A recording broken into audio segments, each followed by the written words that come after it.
Assalamualaikum warahmatullahi wabarakatuh. Perkenalkan, nama saya Aura. Pada materi kali ini saya akan membahas mengenai networking model.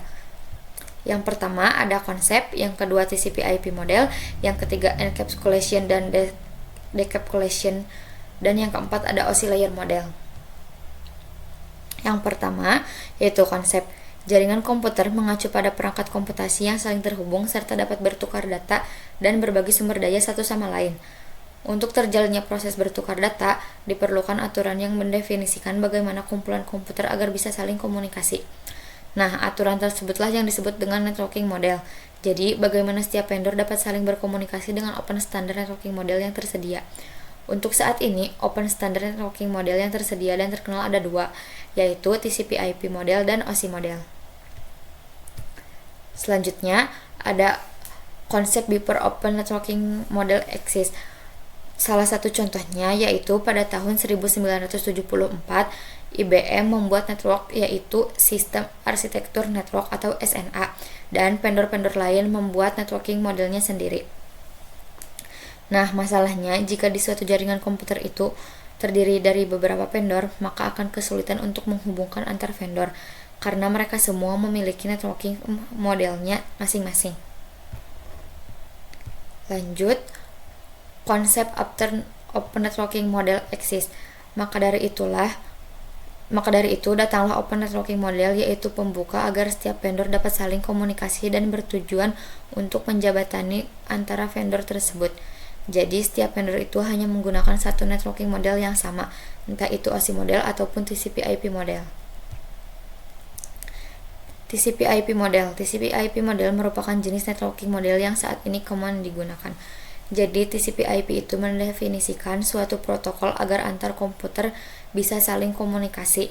Nah, untuk membantu dalam memahami, setiap networking model itu dipecah menjadi bagian-bagian kecil yang kita sebut layer. Secara dokumentasi, TCP/IP model terdiri dari 4 layers. Yang ini contohnya. Namun, penerapan dalam real network, TCP/IP model lebih mudah untuk dibagi menjadi 5 layers. Yang ini ya. Lanjut, TCP/IP Application Layer. Application Layer berfungsi sebagai antarmuka dengan aplikasi, mengatur bagaimana aplikasi dapat mengakses jaringan dan kemudian membuat pesan-pesan berskala. Di antara contoh service dari Application Layer itu disebut HTTP, POP3, SMTP, IMAP, SSH, dan lain sebagainya. TCP/IP Transport Layer.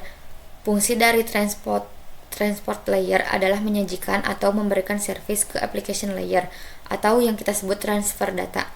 Untuk transport layer terdapat dua protokol yang sering digunakan, yaitu TCP dan UDP. Salah satu mekanisme yang disediakan oleh transport layer khususnya pada TCP itu adalah error recovery mechanism. Lanjut, ada TCP/IP network layer. Untuk network layer hanya terdapat satu contoh, yaitu IP. Dan IP menyediakan dua fitur yang sangat penting, yaitu addressing dan routing. Addressing, jadi kalau addressing itu bahwa IP address sendiri yang memberikan nama pada perangkat di jaringan komputer. Yang kedua ada routing. Routing adalah salah satu fitur yang disediakan pada IP di bagian network layer yang bekerja layaknya kantor pos, mencari rute tercepat untuk sampai tujuan. Setiap perangkat jaringan memerlukan alamat unik di jaringan. TCP/IP Data Link dan Physical Layer. Data Link Layer mendefinisikan protokol yang dibutuhkan pada Physical Layer. Salah satu fitur pada Data Link Layer ialah PCS atau Frame Check Sequence, yaitu Error Detection Mechanism, atau hanya mendeteksi error tanpa recovery. Addressing yang digunakan pada Data Link Layer adalah MAC address.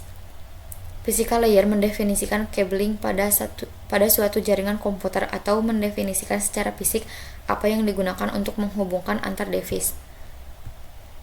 Oke, yang selanjutnya ada encapsulation dan decapsulation.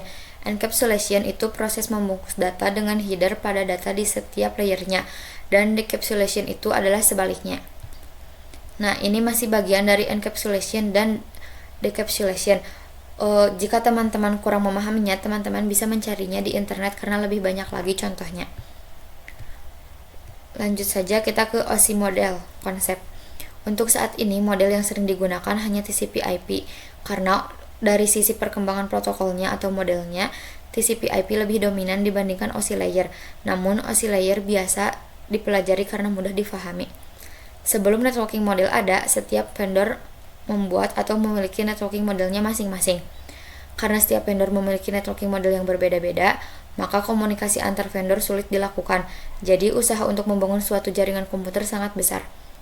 Banyaknya vendor tadi itu, bagaimana upaya agar tetap bisa berkomunikasi dengan baik antar vendor satu dengan vendor yang lainnya. Oleh karena itu, dibuatlah sebuah model atau sebuah standar atau spesifikasi minimum oleh ISO atau International Organization for Standardization pada tahun 1984, yaitu dengan nama OSI atau Open System Interconnection, atau bisa juga disebut OSI 7 Layer Model. OSI Model Layer. Yang pertama ada lower layer, berkaitan dengan user interface, data formatting, dan communication session. Yang kedua ada upper layer, berkaitan dengan bagaimana data itu mengalir. Nah, ini untuk contoh OSI model, yaitu application, presentation, session, transport, network, data link, dan physical. Lalu untuk TCP/IP model ada application layer, transport layer, internet layer, dan link layer. Itu saja yang dapat saya sampaikan pada materi kali ini. Mohon maaf apabila kurang maksimal dan ada salah kata dalam penjelasan saya. Terima kasih atas perhatiannya. Wassalamualaikum warahmatullahi wabarakatuh.